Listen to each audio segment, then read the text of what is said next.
Of course, it's a concern for me. I mean, from the get-go, we jumped in November, and there was a big hoopla about the airport, the airport, the airport. And, you know, it's just awaiting a signature from the ministers to get the agreement going so that the airport could get money. Right.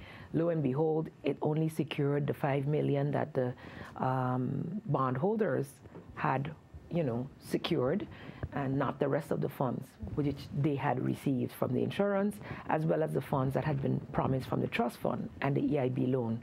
So it was quite disappointing that to see that there was still so much that needed to be done. That was a proper and necessary step, yes, but a lot of the steps still had to be taken.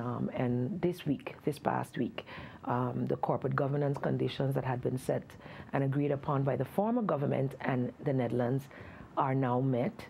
And we can then, you know, with fingers crossed, hope that I'm awaiting actually an official letter from Minister Knops of BZK to state that, okay, everything is now in place, thereby the funds can be released. So I'm hoping within the next week or two that that will be the case, because now all of the conditions that St. Maarten had to meet are now in place.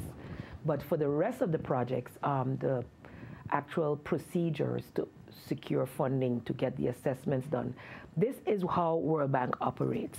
So people cannot stand and complain about the World Bank itself.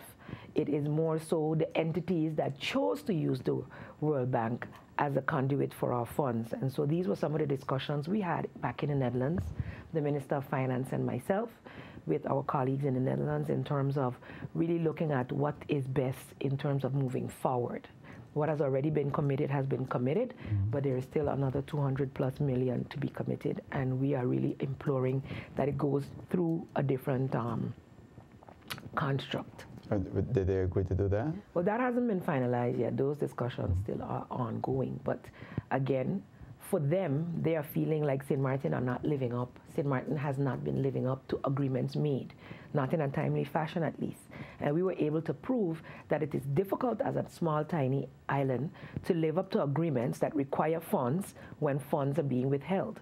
So some of our, for instance, agreed upon or approved budget 2019, was last year's budget, had the improvements of the prison, had the improvements of our financial management as part of capital investments. If those capital investments, the expenditures alone, which we borrow from the Netherlands and pay at a small percentage of interest, if those are withheld, and all kinds of excuses are used because government fell or because government changed or because the budget was late, you are therefore blocking St. Maarten from being able to live up to the same agreements made with you. And they were able to concede that that was true. And so together we were able to secure what was budgeted for 2019 plus 20, which amounts to about 70 million in loans for the capital expenditures for this year. So once the budget passes Parliament, we'll be able to access those funds to directly make an impact within our own without having to go through the whole World Bank process. Plus, of course, now some of the programs and projects are coming out of that,